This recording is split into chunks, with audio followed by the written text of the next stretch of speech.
Minha alegria também pelo pastor Itamar, o nosso superintendente da melhor escola bíblica dominical do Brasil. Os irmãos acreditam, irmão? Amém? Glória a Jesus, irmão. E essa meta dele é arrojada. Eu gosto do pastor Itamar, que ele é animado, irmão.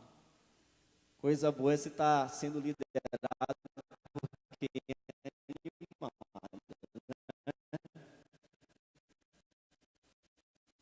Quantos creem que ano que vem nós atingiremos 2.000 alunos?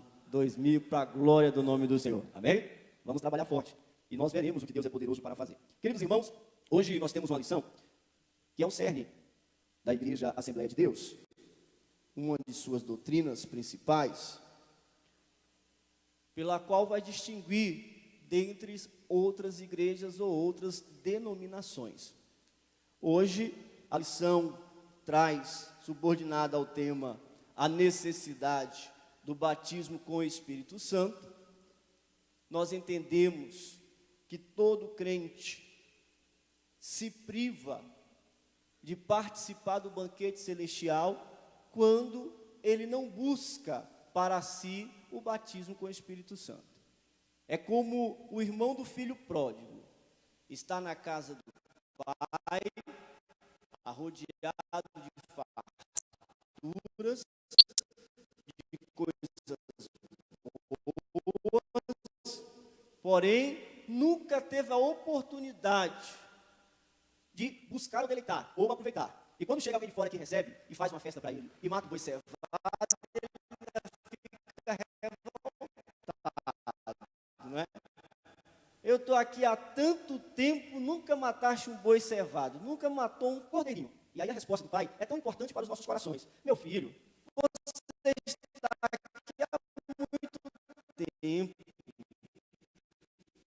Tudo isso aqui é teu. Se você quisesse, poderia ter feito a festa, é ou não é? E nós entendemos da mesma forma que o batismo com o Espírito Santo para a igreja do Senhor Jesus Cristo é necessário. Queridos irmãos, na nossa lição, temos como referência o texto tanto de Lucas 24, 49, no qual, quando ele está concluindo o seu evangelho, obviamente que Lucas, ele não foi uma testemunha ocular do Senhor Jesus Cristo, e ele deixa claro isso quando ele inicia o seu evangelho, que ele procurou ser minucioso para consultar e organizar todas as coisas, para estar compilando e fazendo o seu evangelho. E aqui ele cita um momento muito especial para os discípulos. Quando ele está concluindo aí no capítulo 24, ele fala do momento que Jesus adentra um recinto e a porta está fechada. E ali os discípulos estavam escondidos e com medo. E Lucas cita o versículo 49, quando Jesus dá uma ordem aos seus discípulos e diz: eis que sobre vós envio a promessa do meu Pai. Ficai, porém, na cidade de Jerusalém, até que do alto sejais revestidos de poder. Lucas não era testemunho ocular, Mateus já era. Mas aí o que me chama a atenção é que o evangelista João, somente ele registra isso quando Jesus entra e fala com seus discípulos. Acontece algo curioso. Jesus sopra sobre os seus discípulos e diz: recebei o Espírito. Olha, por que Jesus fez isso? E só João registra isso no seu evangelho, nesse mesmo fato. E os discípulos agora, porque o autor de Atos dos Apóstolos também é o Dr. Lucas. E nós encontramos o capítulo 1 como se fosse a continuidade do seu evangelho. E ele reporta justamente a esse tema de que a igreja permanecesse ali no cenáculo para que fosse agora batizada com o Espírito Santo. Visto que estava falando aqui, quando João Batista, e apenas Mateus e Lucas faz esse registro, batiza o Senhor Jesus Cristo, ele diz que ele não era digno de ser escravo do Senhor. Quando ele fala que não era digno de desatar as suas sandálias. E fala que ele batizava com água, mas após ele viria alguém que batizaria com o Espírito Santo e com fogo. Com o Espírito Santo e com fogo. E aí, o grande debate é justamente esse: quando que o crente é batizado com o Espírito Santo? Nós vamos entender um pouco sobre isso a partir do texto que nós temos. Quando nós olhamos o Evangelho de Lucas, nós compreendemos a preocupação do Senhor Jesus Cristo em deixar a sua igreja instruída após a sua partida. E aí a ordem era muito clara. Podemos fazer alguma coisa, Jesus, começar a fazer alguma coisa? Não. Ficar em Jerusalém. Com qual propósito? Com qual objetivo? Até que seja revestido de poder. Mas, se você olhar o Evangelho, você vai encontrar que os discípulos foram à ordem do Senhor Jesus Cristo pelas cidades e expeliram demônios e operaram sinais e maravilhas na autoridade do nome do Senhor Jesus. No capítulo 14 de João, do Evangelho de João, Jesus deixa claro para eles que estaria partindo, mas que deixaria outro Consolador. E ali ele usa uma palavra no grego para dizer, quando ele usa outro, ele não fala que seria contraponto ou diferente, mas da mesma essência, da mesma natureza, para que estivesse com os discípulos. E esse outro Consolador, tão poderoso e importante, estaria orientando, estaria ensinando, estaria fazendo lembrar de tudo aquilo que Cristo havia falado aos seus discípulos. E aqui nós encontramos em Atos dos Apóstolos a seguinte cena: 120 pessoas reunidos em um lugar que estavam orando, jejuando, clamando ao Senhor, aguardando a promessa de Cristo. E não foi por estudos, não foi pelo Velho Testamento, mas a ordenança do próprio Cristo. Ele se encontrava onde? Em Jerusalém. Por que eu quero enfatizar isso? Vejamos, quando no verso 8 do capítulo 1 de Atos dos Apóstolos, diz assim a palavra do Senhor que Lucas registra: mas recebereis a virtude do Espírito Santo, que há de vir sobre vós, e ser-me-ei testemunhas, tanto em Jerusalém, como em toda a Judeia e Samaria, e até os confins da terra. Primeiro, na nossa lição, ele traz o significado. Por que ser batizado com o Espírito Santo? Qual o propósito disso? Qual o significado disso para a igreja do Senhor? Jesus bem sabia que a igreja haveria de sofrer uma perseguição ferrenha e que o evangelho seria combatido com violência.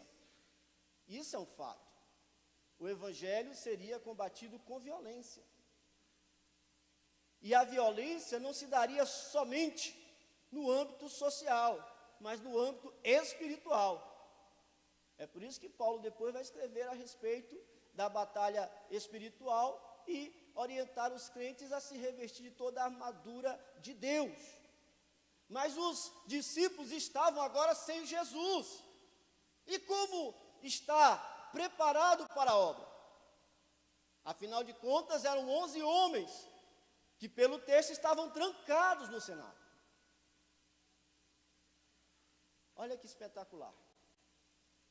O significado para nós e o propósito do revestimento de poder tem quando Pedro está ali junto com os irmãos, no capítulo 2, aí a gente que é pentecostal gosta muito, os pregadores então gostam do versículo 1, não é? Está ali o pastor Júlio que bem entende isso, não é, pastor Júlio? A gente fica doidinho, irmão. Coisa boa é ser pregador, porque olha para o texto daqui, principalmente o capítulo 2. Eu acho que todos os pregadores conhecem de cor salteado as nuances e os detalhes do capítulo 2 de Atos dos Apóstolos. Porque a Bíblia vai dizer que estavam ali reunidos. E acontece o que eles esperavam. Ouve-se um som, e aí há a comparação do texto, porque como não há uma definição, ele fala assim, como que um vento veemente. É igual João. João tem esse cuidado no Apocalipse, como ele tinha coisas que ele não conseguia entender, ou conseguia traduzir para o idioma dos irmãos, e trazer uma compreensão maior, ele usava como figura. E aqui, Lucas faz uso dessa linguagem. Ele diz o seguinte, ouviu-se um som. De que jeito? Um som assim, como de um vento veemente, que encheu a casa. E de repente, naquele momento, aparece no meio da voz uma chama. E essa chama se divide como labaredas ou como línguas repartidas, que aí o texto vai trazer dessa forma. E vai repousando sobre as pessoas que ali estão. E a Bíblia diz que todos foram cheios. E começaram a falar em outras línguas. E quando o texto diz isso, a cidade agora é impactada pelas 120 pessoas que estavam ali. E todos ouvem esse tumulto, porque todo mundo falando ao mesmo tempo, cheios do poder de Deus. Alguns correm para a porta para saber o que é que está acontecendo. Eu imagino, se fosse nos nossos dias, diriam, Jesus está operando ali, Jesus está ali no meio. Que barulheira é essa? É a glória de Deus que desceu sobre toda a casa.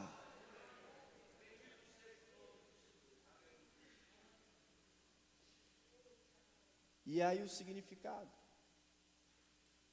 Aqueles que não entendiam o que estava acontecendo, chegam na porta e perguntam.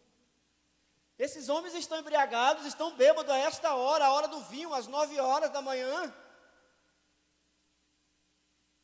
Eu acho que Pedro nem entendia o que estava acontecendo com ele, porque ele tinha um ímpeto muito forte. Ele toma a palavra e diz, ei, deixa eu contar um negócio para vocês. Aqui nesse barulho não tem doido. Aqui nesse barulho não tem bêbados. Aqui neste barulho não tem drogados. Ei, Pedro, e o que isso quer dizer?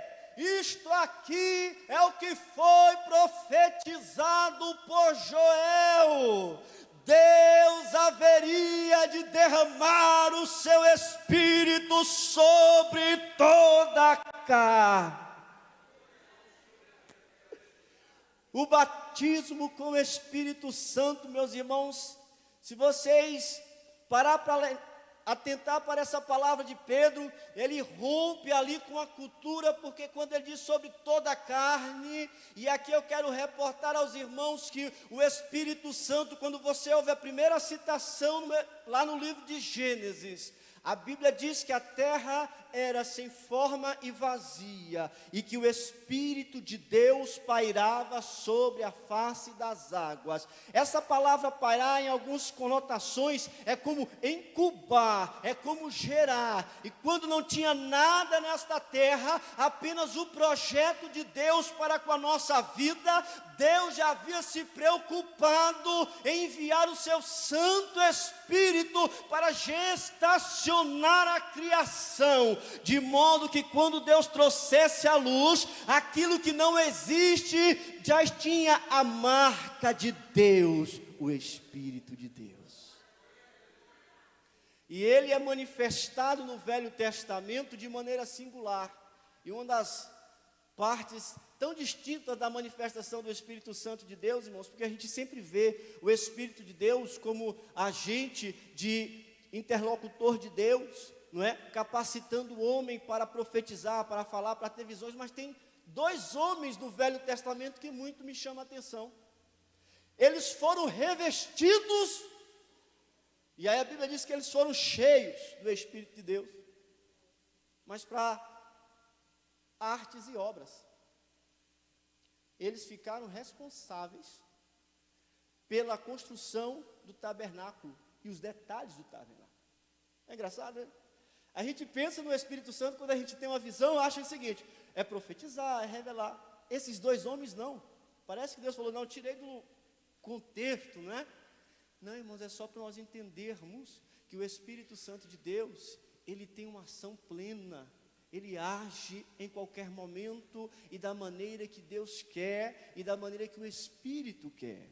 Nós não podemos colocá-lo numa caixa e trazê-lo à lupa da conferência para dizer: isso é do Espírito de Deus e isso não é do Espírito de Deus. Quando nós olhamos a palavra do Senhor, e aí a carta de João, ele vai dizer para nós provarmos o Espírito, se é de Deus ou não. Isso a Bíblia manda dizer. Mas querer colocar a operação do Espírito dentro da caixa e padronizá-lo, irmãos, aí nós perdemos, porque ele não tem forma. E Jesus dá essa graça quando ele fala para Nicodemos de uma forma muito clara, ilustrativa, dizendo que aqueles que nascem de Deus é como o Espírito, é como o vento, não é verdade?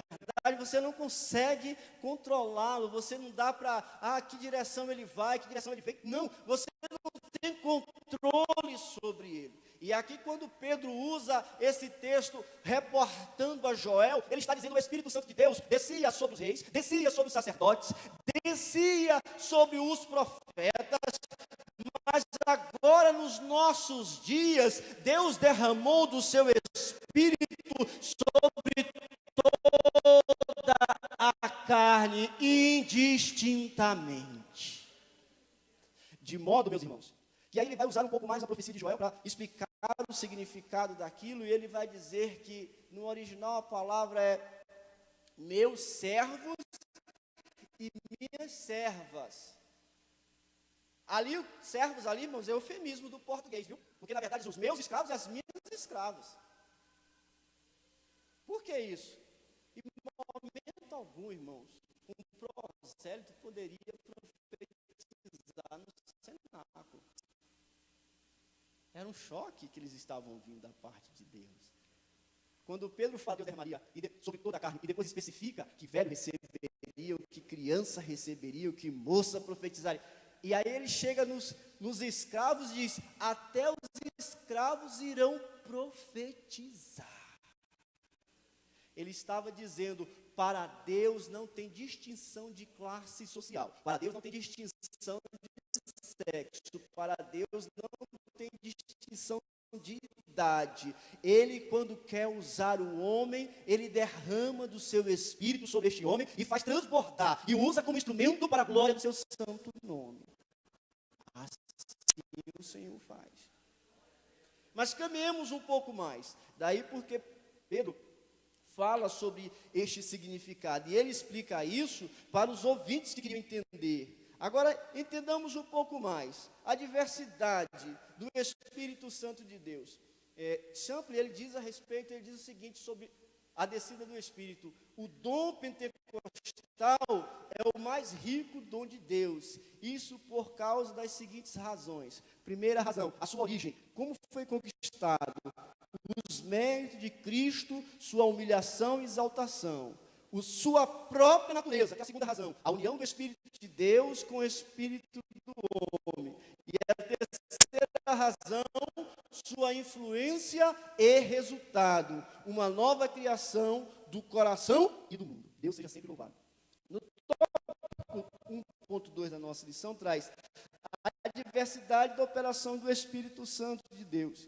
E aqui nós encontramos Deus fazendo e agindo por meio do Espírito no Novo Testamento de uma forma totalmente diferente daquilo que se apresentava no Velho Testamento.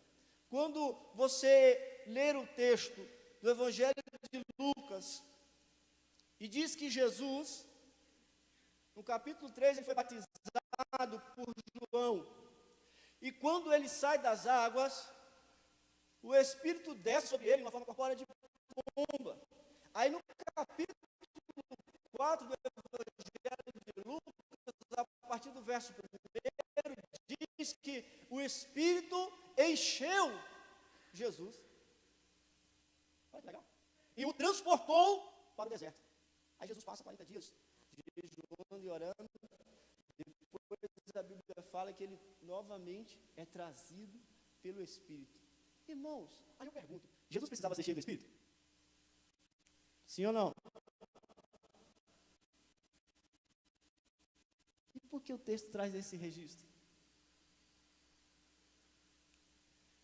Todas as vezes que me deparo com situação como essa, eu lembro do que Jesus falou para João Batista. Não, Jesus, eu que preciso te batizar. Não é você que precisa me batizar, não sou eu que tenho que te batizar, não. João sabia da pequenez dele ante a glória de Cristo. Aí Jesus diz o que para ele? É necessário que se cumpra. É como um exemplo, se é a manifestação da aceitação do reino dos céus é por meio do batismo de João, e eu como filho e anunciador das boas novas de salvação, tenho que mostrar publicamente. E aqui acontece a mesma coisa no capítulo 4 do Evangelho de Lucas. Por que isso, irmãos? Porque para a igreja do Senhor, o Espírito Santo, ele não foi derramado simplesmente de forma controlada, como acontecia no Velho Testamento. Mas o Evangelho de Lucas, ele se preocupa em citar várias vezes sobre encher do Espírito. Pelo menos umas 4 ou 5 vezes ele usa essa frase em todo o seu Evangelho. Não é tão comum, para os irmãos terem ideia, nos Evangelhos ter essa frase. Mas Lucas utiliza para demonstrar que o Espírito enchia o Senhor Jesus Cristo. O Espírito haveria de encher os seus discípulos. Porque há um pensamento, e daqui a pouco nós entraremos no tópico 2, que muitas pessoas geram uma certa confusão ou contenda quanto o batismo com o Espírito Santo e esse enchimento do Espírito Santo. E aí são vertentes de escolas, não é? Que aí cada um tem uma linha de raciocínio.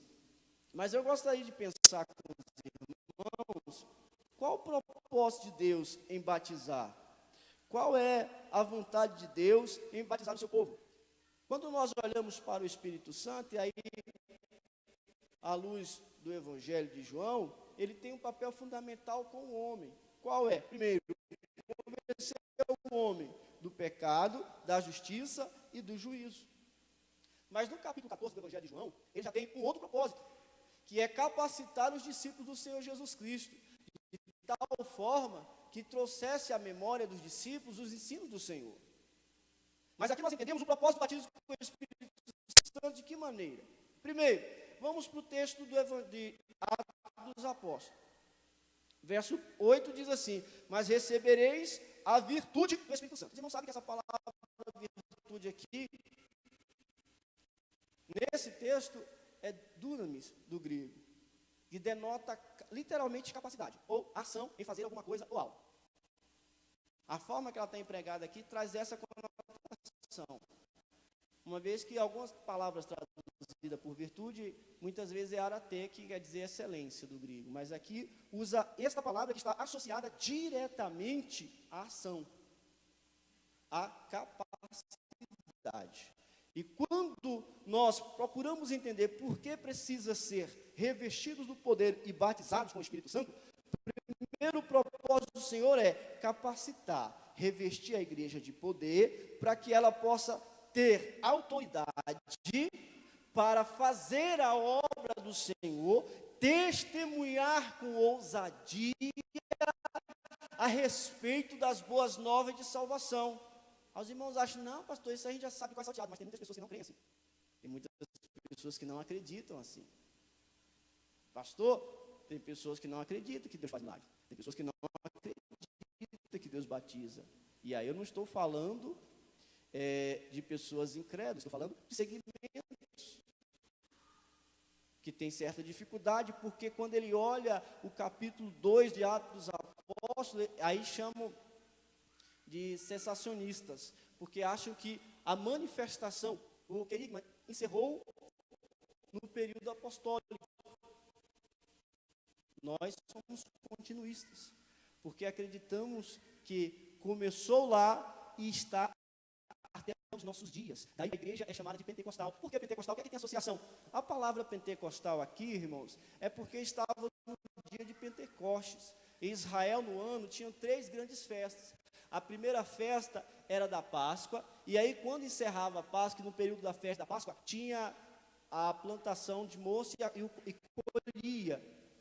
Quando encerrava a Páscoa, no sábado, no primeiro domingo, contavam-se um período de 50 dias, e aí fazia a festa das semanas. E ela está chamada como Pentecostes por causa da influência grega, uma vez que Lucas tinha forte influência grega.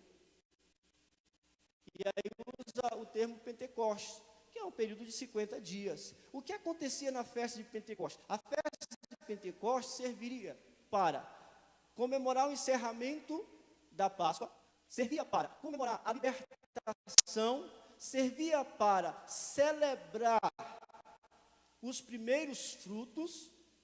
Então não foi em vão, irmãos. Quando você pega, e todas essas festas de Israel já apontavam para o sacrifício de Jesus. Jesus morre na Páscoa, começa a se contar 50 dias, justamente no primeiro dia da semana que foi a sua ressurreição, e aqui no 50º dia, o dia de Pentecostes, estavam todos reunidos para celebrar a festa das semanas e para colher os primeiros frutos. E aqui, olha como Deus é tão poderoso e sábio, e já apontava todas essas festas para a manifestação de Deus.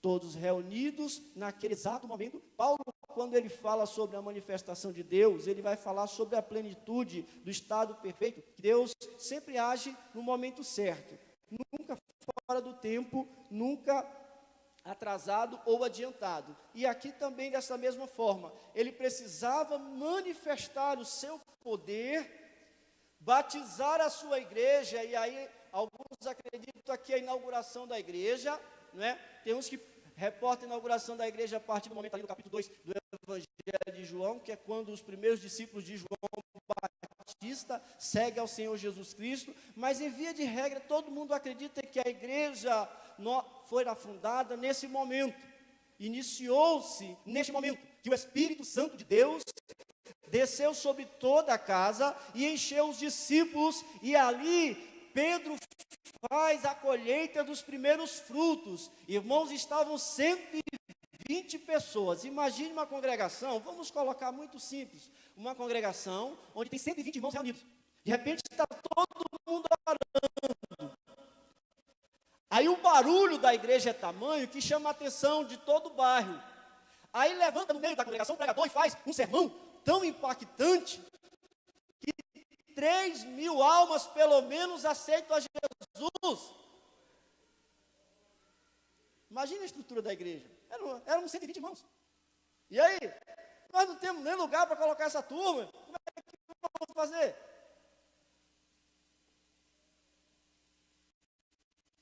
Como vamos fazer agora? Imagine isso. Vocês conseguem associar? Faz sentido para os irmãos? 120 crentes, de repente a igreja vira para 3.120. No único dia. Aqui é a colheita dos primeiros frutos, ou das primeiras almas. Era o dia de celebrar os primeiros frutos. E para celebrar, o Espírito Santo desceu. Porque imagine, irmãos, que Deus é apaixonado por festa. Onde tem uma festa espiritual, Ele faz questão de estar presente. E naquele dia não foi diferente. Desceu a glória do Senhor. 3.000 almas aceitaram a Cristo com o sermão de Pedro. Quem era Pedro? Você não vai vê-lo durante os evangelhos ministrando. Mas nesse dia, pela capacidade do Espírito, impulsionou no seu coração, e na primeira mensagem, 3.000 almas. Isso é poder de Deus, irmãos. Era Deus mostrando que estava com eles ali. Era Deus mostrando que não era simplesmente dar o Espírito para a igreja, ou batizá-los com o Espírito Santo. Mas tinha um propósito maior, que era capacitá-los para a obra do Mestre, para que tivessem ousadia. No capítulo 4, todo mundo gosta do capítulo 2 de Atos dos Apóstolos, né? Aí, se você pegar o capítulo 4, eu acho mais sensacional ainda. Porque no capítulo 4, os discípulos resolvem orar e pedir a Deus para que derramasse poder sobre eles e desse ousadia para que eles pudessem estar ministrando a palavra do Senhor.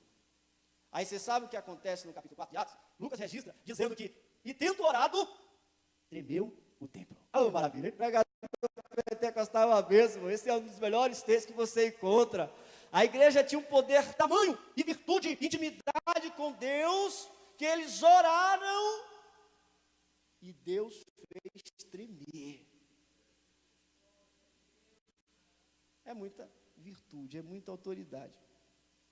Mas caminhamos um pouco mais. Um dos propósitos também, irmãos, é fazermos participantes da natureza divina. E aí nós vamos encontrar isso registrado no capítulo 12, Paulo falando sobre o batismo com o Espírito Santo, que nos liga ao corpo de Cristo. E aí nós vamos entender que quando nós somos batizados com o Espírito Santo, nós somos ligados. Daí começa uma discussão de escolas teológicas. Se eu sou batizado quando recebo ou entrego a minha vida a Cristo Jesus, ou sou depois que eu recebo, sou regenerado, e aí há a manifestação do Espírito Santo de Deus em nós. Aí depois, daqui a pouco eu conto aos irmãos como é a minha linha de raciocínio nesse quesito, tá bom? Vamos para o tópico 2, atualidade das promessas e o recebimento. No tópico 2 aqui, como eu disse aos irmãos, há escolas que não aceitam, são cessacionistas. Eles acreditam que cessou, que acabou a manifestação, que a manifestação era. Mas aí quando você vê, pelo menos em 4 textos registrados em Atos dos Apóstolos, quem é técnico na Bíblia pode até argumentar, como alguns argumentam. Fala, mas Atos dos Apóstolos é um livro histórico, logo, como não é um livro doutrinário, não pode extrair doutrinas daqui. Esse é o pensamento. Aí tá bom, aí a gente fala, então vamos lá para o último capítulo do Evangelho de Marcos. Não, mas tecnicamente o capítulo do Evangelho de Marcos não é aceitado em algumas versões, porque alguns manuscritos nem sempre aparecem, porque lá está dizendo que Jesus nos capacitaria com poder, nós teríamos poder de pegar em serpente, de tomar coisas mortíferas e não morreríamos, estaríamos orando, expelindo demônios. Ali há uma manifestação do Espírito Santo de Deus por meio da vida do homem, bem transparente. Mas aí vem um argumento técnico dizendo, não, mas esse texto aí não é encontrado em todos os manuscritos. Não, mas está lá. Por que será que lutamos tanto para tentar apagar a manifestação do Espírito Santo de Deus nos nossos dias? Não, pastor, não preciso do Espírito Santo para pregar. Bem, eu gosto de um texto que Apolo, isso aí vai estar no finalzinho do capítulo 18. A Bíblia dá testemunho que Apolo era um homem hábil na Escritura. E quando a Bíblia fala hábil ali, ele manejava bem, ele conhecia os textos. Não era muito fácil não, irmãos, para manejar os textos e conhecê-lo. E ele tinha aí a Bíblia diz que ele pregava com ímpeto. Mas aí ele conhece um casal que chama, filho, você já foi batizado com o Espírito Santo? Não, eu só conheço o batismo de João Batista. Mas ele pregava, e ele tinha tanta autoridade na sua pregação, que chegou a rachar a igreja de Coríntios. Mas aí a Bíblia diz que Priscila e Áquila o chama para ensinar pormenorizado o caminho de Deus. A Bíblia fala desse jeito. Que ouve a pregação dele e fala, filho, você só conhece o batismo de João, não é? Vem cá que eu vou te ensinar melhor o caminho de Deus. Desse jeito o texto traz. Mas aí você vai encontrar em Atos dos Apóstolos, Pedro tinha um preconceito em relação às demais pessoas, não é? Aí Jesus vai, abre o céu, mostra para ele os céus abertos e ali uma comida, e ele diz, não, isso aqui só tem coisa impura, eu nunca comi isso, eu não vou comer. Aí a voz fala para Pedro, Pedro, como é que tu pode chamar de impuro aquilo que o Senhor santificou? Mata e come. Depois ele entende a visão, porque chega um homem, amando de Cornélio, que era centurião, para que ele fosse lá na casa deles, porque Cornélio e família estavam orando, a Bíblia diz, há 4 dias, jejuando e orando há 4 dias. E quando Pedro chega lá e começa a pregar, a Bíblia diz que desceu sobre eles o Espírito Santo de Deus. De modo que Pedro ficou apertado. Aí fala assim, quando ele vai se justificar com os discípulos, não tinha jeito, né, de batizá-los. Eu cheguei lá pregando, Deus manifestou o Espírito, eu pensei comigo, se Deus não lhe legou o Espírito, por que eu vou negar o batismo nas águas? Apertou Pedro. E era um homem diferente da comunidade que eles estavam vivendo. Outra cena muito icônica em Atos dos Apóstolos é quando Paulo, ainda no capítulo 19, chega em Éfeso. E ali tinha 12 irmãos, e aqueles irmãos que ali estavam só conhecia o batismo de João. Vocês já receberam? Olha a pergunta de Paulo. Vocês já receberam o Espírito? Não, nós não sabemos, nem ouvimos falar disso. Nem estamos sabendo do que se trata. O texto diz isso. Vocês não receberam? Não, estamos aqui agarrados na obra do Senhor, mas vocês não receberam, não. Aí a Bíblia diz que Paulo ora e impõe as mãos sobre eles e Deus enche do Espírito Santo. E aí eles começam a falar em novas línguas. Em novas línguas. E o quarto texto é o texto que fala sobre o samaritano. E da mesma forma, só tinham recebido o batismo de João. E aí chega ali, agora é Pedro que está lá. Oram, impõem as mãos e eles recebem o batismo com o Espírito Santo. E a Bíblia fala que, e todos foram cheios. Por que isso, queridos irmãos? Bom, essa promessa de ser cheio do Espírito Santo, primeiro, que não ficou restrito, ainda que eu usasse o argumento apostólico de dizer que ficou restrito à igreja ou aos judeus, já, pelo menos em 3 oportunidades, ele salta, não é? Para isso. Tem alguns textos aí que alguns citam a respeito da manifestação do Espírito Santo sobre a igreja do Senhor, durante a história. Tertuliano e outros mais, faz alguma breve narrativa. Certo é que não tem, depois ali do 3º século, tão claro ou evidente, registros sobre o batismo do Espírito Santo, tal qual no livro de Atos dos Apóstolos. Isso vai acontecer novamente, você sabe quando? Lá no final do século XVIII, quando chega um avivamento, por meio de John Wesley, Whitefield, ali na Inglaterra, no país de Gales, e aí começa-se o movimento.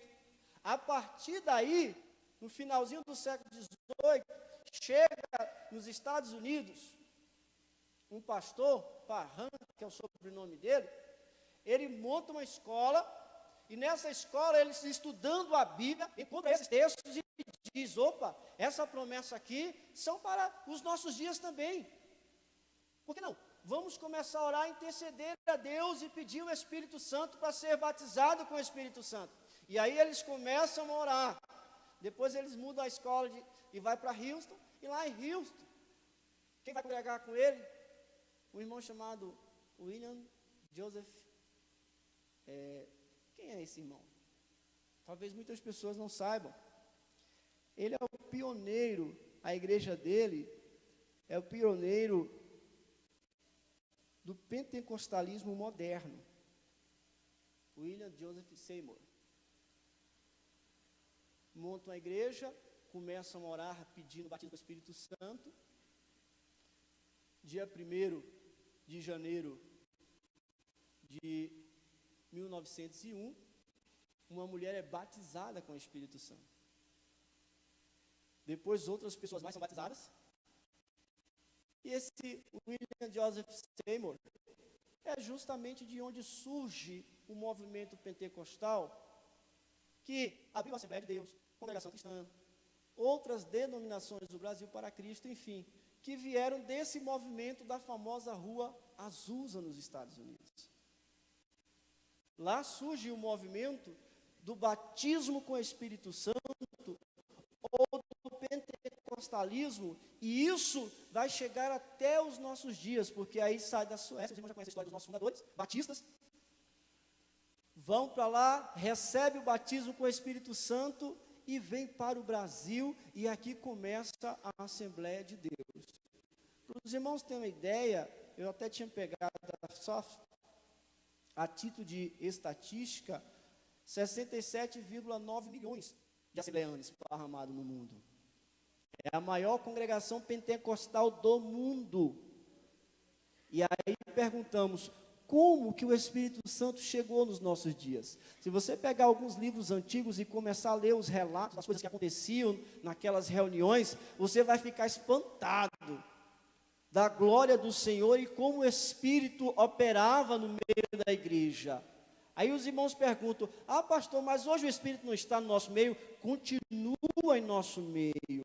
A igreja do Senhor ainda está aberta a receber o Espírito Santo de Deus, porque a promessa, como disse Pedro, fazendo uso da profecia de Joel, e ali quando ele usa a profecia de Joel, tem uma particularidade, irmãos, que a profecia de Joel, quando você manda o judeu ler, ele entende que aquilo, o dia do Senhor, estava se referindo ao Messias, mas a consumação dos séculos. E Pedro, ele deixa a parte escatológica futura, divide a profecia, aplica a parte do Espírito Santo, como, é por isso que ele usa ali, derramarei do Espírito, porque Joel fala derramarei o Espírito, e ali fala de toda a plenitude do Espírito Santo de Deus, e Pedro diz, derramarei do Espírito, parte do Espírito Santo, que é uma promessa não só para aqueles que estavam lá, mas para os filhos e para aqueles que haveriam de crer na promessa do Senhor, que é o Espírito Santo de Deus.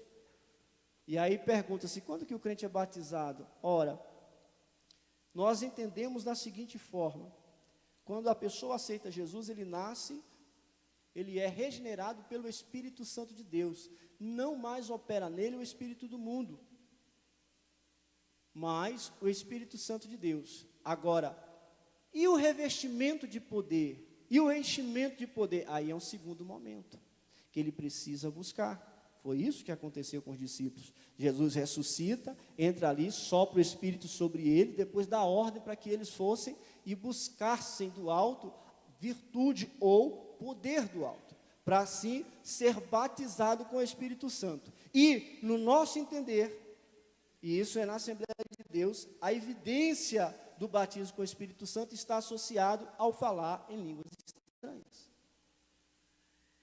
Ao falar em línguas estranhas. E quando nós pensamos disso, irmãos, e como o nosso tempo aqui já avançou, apenas para concluir isso, nós cremos nas línguas estranhas, e aí o texto de Atos dos Apóstolos, ele não se contrapõe ao texto de Coríntios, porque primeiro, em Atos dos Apóstolos, a língua estranha é dada como sinal, todos foram cheios e falaram, que é a glossolalia.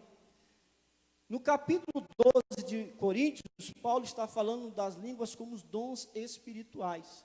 E aí no capítulo 14 ele só vai dizer que as línguas estranhas não é maior que a profecia. E é tanto que ele diz, quando ele vai concluir o capítulo 14, para não proibir as línguas estranhas. E nós, o que nós podemos fazer, irmãos, para receber o Espírito Santo? Vamos ficar de pé, para nós fazermos a oração? Não quero tomar o tempo, porque eu gostaria de reservar esse momento para nós orarmos ao Senhor. Como nós podemos receber o batismo com o Espírito Santo? Essa é uma pergunta que todo novo convertido e todo crente se faz, não é? Como receber o batismo com o Espírito Santo? Irmãos, a Bíblia mostra situações que levaram ao batismo. Situações como, primeiro, a súplica, que é a oração. Segundo, a perseverança. Terceiro, a união. Porque o texto de Atos dos Apóstolos fala que eles estavam unanimemente reunidos ali, orando junto, pedindo, suplicando ao Senhor. Mas, antes de tudo, nós precisamos crer no batismo com o Espírito Santo. Porque depois de salvo com o Senhor Jesus Cristo e regenerado por eles, nós temos o privilégio de sermos revestidos de poder do alto. Mas como alguém pode receber algo que ele não crê? Como alguém pode receber algo que ele duvida? Não tem jeito, né? Eu não quero fazer a pergunta para pedir para você levantar a mão, porque às vezes tem pessoas que se sentem constrangidas. Mas nesta manhã, tem pessoas que não são batizadas com o Espírito Santo aqui, não precisa nem se manifestar. Tem pessoas. O quanto você quer receber o batismo com o Espírito Santo? Quantos creem nesta manhã que se nós orarmos, o Senhor pode batizar com o Espírito Santo? Quantos? Você crê, irmãos? Que Jesus pode batizar amanhã desse dia? Porque podemos trazer aí os maiores conceitos sobre o batismo com o Espírito Santo, mas a coisa que eu mais aprendi quando buscava entender sobre o batismo com o Espírito Santo, quando estudava, era que o Espírito Santo não se trata simplesmente de um conceito, mas de um relacionamento pessoal com Deus. Esse é o maior privilégio do crente.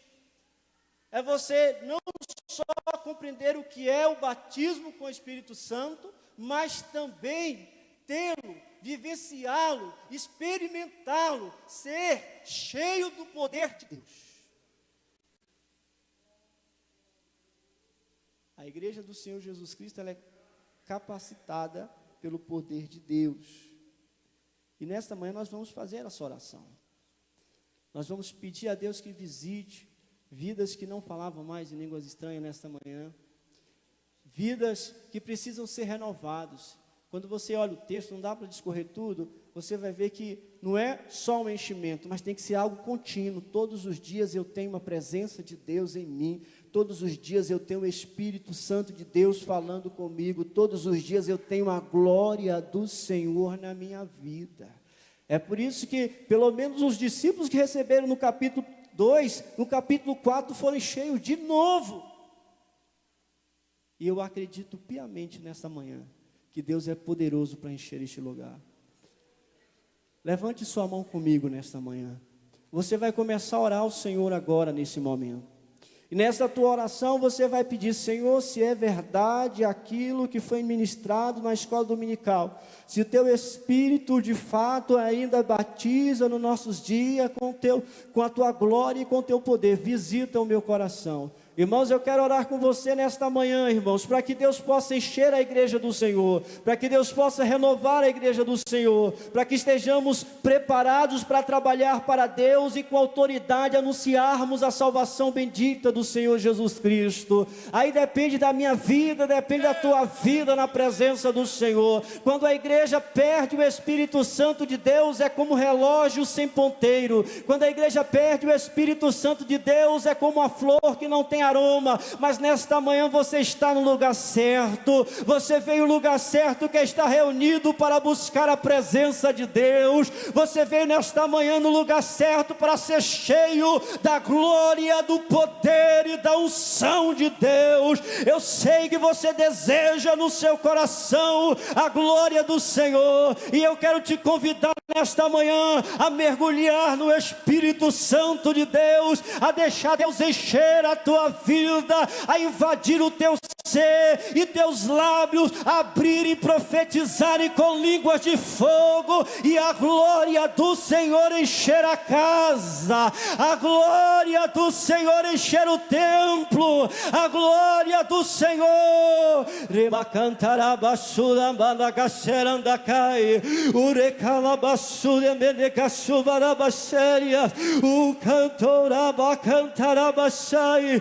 Em nome do Senhor Jesus Cristo, meu Deus, sopra sobre a tua igreja a tua glória neste momento, que a tua unção, Senhor, possa estar revestindo vidas aqui, possa estar soprando brasas que estavam apagadas e cobertas com cinzas, que a tua glória possa descer sobre eles neste dia, que a tua unção, Senhor, possa capacitá-los para profetizar, que a tua igreja possa pular, meu Deus, na tua glória, possa ter visão do alto, possa estar à frente da tua obra, Senhor, para desbravar, para anunciar com veemência, para anunciar com ousadia as glórias da salvação. Oh Deus eterno, em nome do Senhor Jesus Cristo. Arábia calamassúria mandagaxandarabasherandabachai.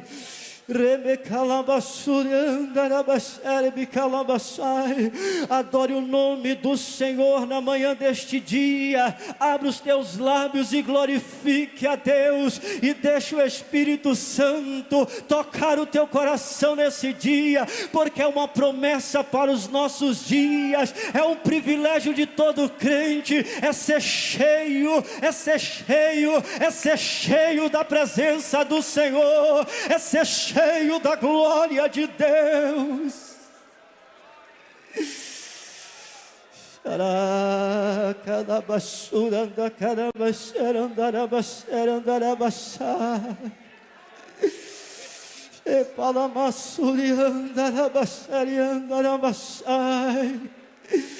Oh, aleluia. Oh, aleluia.